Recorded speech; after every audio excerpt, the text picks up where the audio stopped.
Hello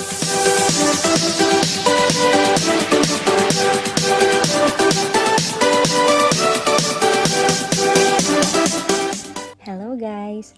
Welcome to my channel. For today's video, gagawa ulit tayo ng mga resin accessories. Earrings, pendant, ring at saka lucky charm. Maganda tong panregalo para sa mga loved ones and friends nyo. Tsaka maganda siya kasi personalized siya. Kayo ang pipili at gagawa ng sarili nyong design. Ayan yung ring at saka lucky charm. Oh, ang ganda oh.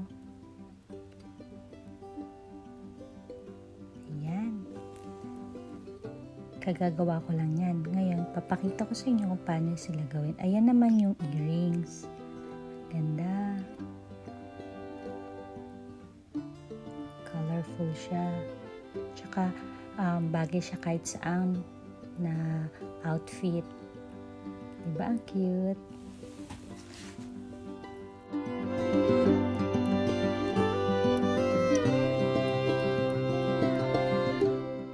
Ito yung mga kakailanganin natin para sa paggawa ng mga accessories. Andiyan na yung UV LED. Resin hard type siya. Ayan yung magiging base natin. Tapos andyan din yung mga dried flowers. Mga pressed flowers. Glitters. Mga star. Mga colorful pearls. Mga petals. Mga gold, at saka ayan din yung ring holder, pendant holder, at saka earrings holder. Nandyan din yung silicone mold natin, at saka yung mga tools. Nandyan din yung UV LED light para maging dry yung ating accessories. Nandyan yung scissor.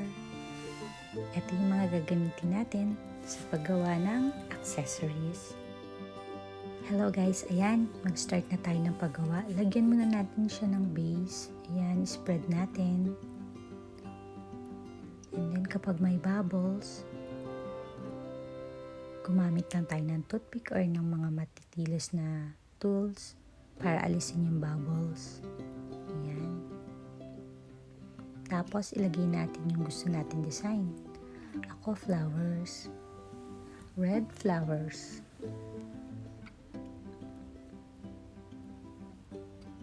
Ayan.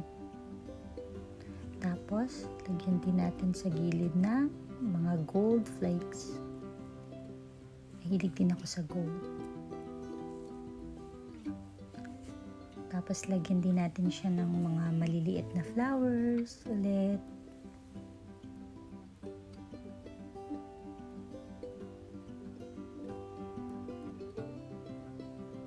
At saka colorful stones, charms.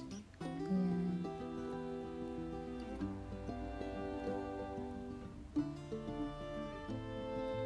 Ayan.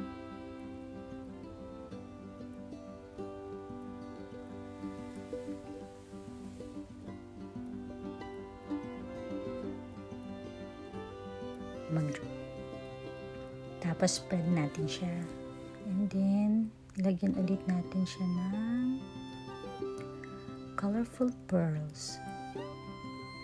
Ayan, cute.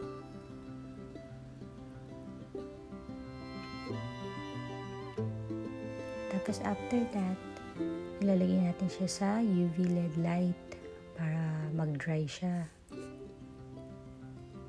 And then lalagyan ulit natin ng design para mag-firm siya. Ayan. Then kapag nawala na yung lights, it's okay na.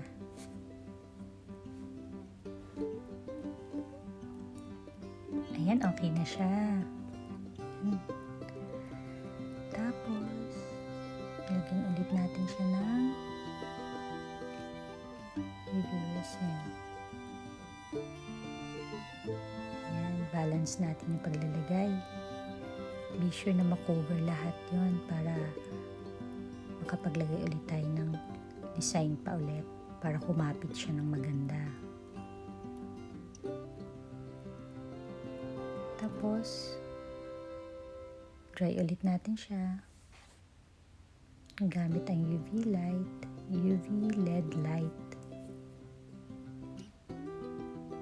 Ayan na. Ayan. Diba? Pwede na natin siyang alisin. Kita nyo?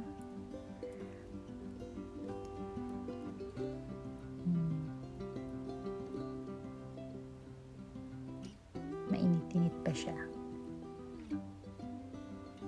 Tapos yung kabilang side naman, para talagang firm na firm siya.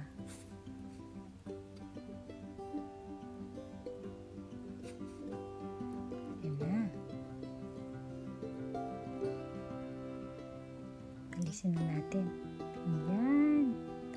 Wow! Ang cute naman. Ayun na magiging pendant natin. Diba ang cute?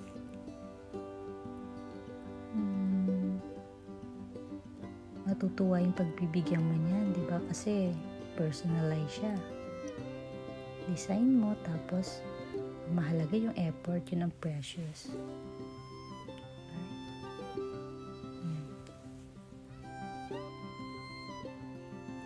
Ang ganda naman.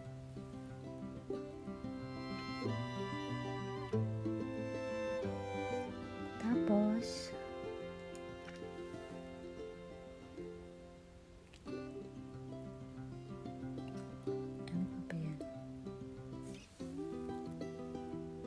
lagyan ulit natin ng para pagkapit na lang sa pendant.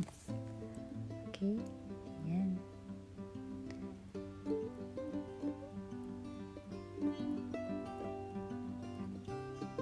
Napakadali lang ng paggawa. Dikit ka lang ng dikit. Ito naman yung ating earrings. Ayan. Ganun din. Sarili mong design. Ganun na naman. Ganun lang, napakadali. Ayan. Ayan na magiging earrings natin. Diba? Make sure na makover lahat para maging smooth siya. Hindi siya kumapit or kailangan makover lahat yan. Okay. Then, dikit natin yung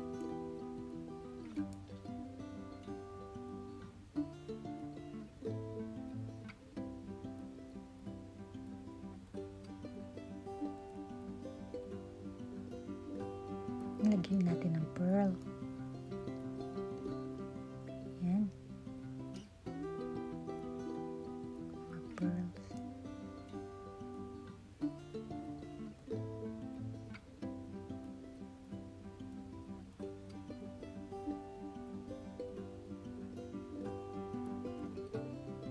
Ayan.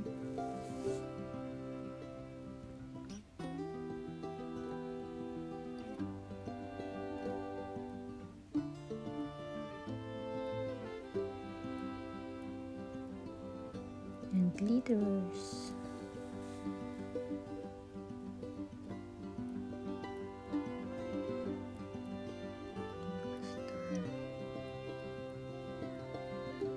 Spread lang natin. Tsaka gold. Flakes, ayan. Spread lang.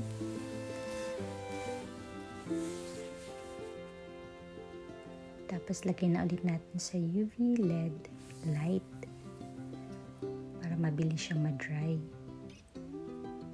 Ayan, okay na. Tapos lagyan na natin yung earrings holder.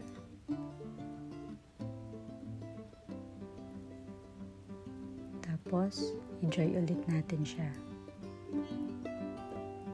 Be sure makover lahat para matibay. Ayan, tapos lagyan mo sa gitna. Ayan.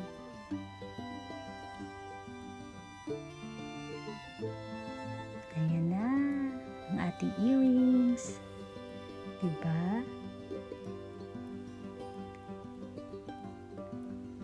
Ang bilis lang, tapos ang dali. Ayan, tapos pwede nating ilihain yung mga gilid para maging makinis siya, yung mga gilid-gilid niyan. O, diba ang cute?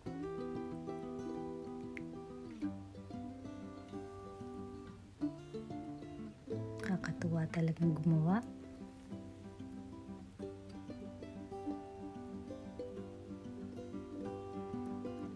Cute naman. Sana magustuhan ni Atiya.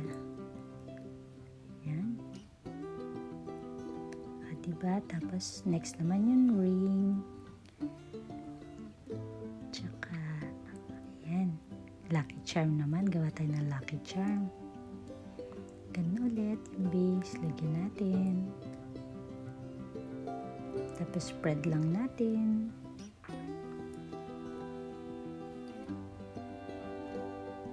Ayan. Spread lang.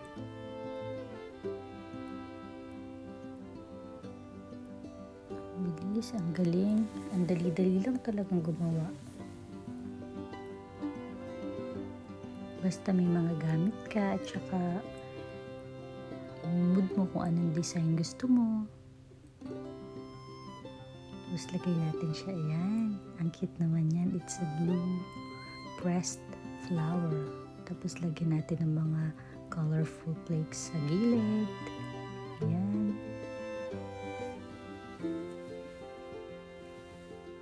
Ayan, gold. Lagyan ulit natin ng mga gold.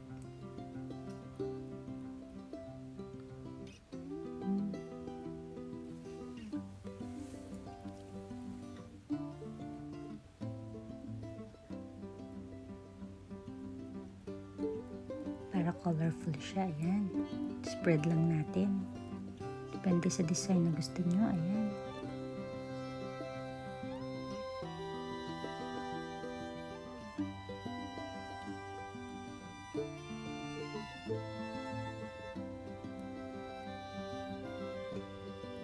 Ayan, yung mga maliliit na flowers sa gilid, lagyan din natin.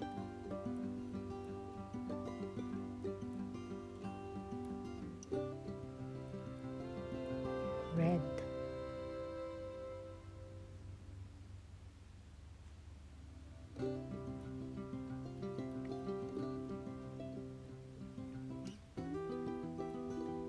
Ayan, tapos patuyuin ulit natin siya sa UV LED. Ayan na siya. Diba? Ang cute naman. Nilagyan ko rin ng mga blue sa kabilang side. Na blue pressed flower. Tapos ayan. Ayan naman yung ring. Yan yung gagawin nating ring. Ayan, nagawa ko rin. Ganun din. Patuyuin lang ulit sa UV lights. Ang bilis, diba? Ang ganda. Ayan na. Ayan na yung ring natin. O, diba? Cute. Partner siya. May ring na tayo. Meron na tayong earrings. Meron na tayong pendant. O. Ayan.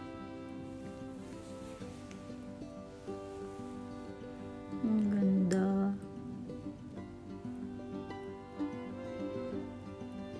Mamaya pag uwi ni baby, sukat ko sa kanya yan.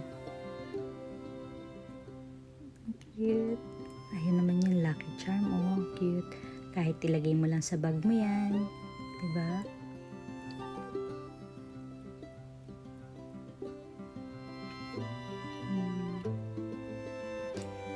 Salamat sa panonood. Thank you. Thank you for watching. Next time, mas gagawa pa ako ng iba't ibang design. Pag nakasingit lang sa time ng mga bata.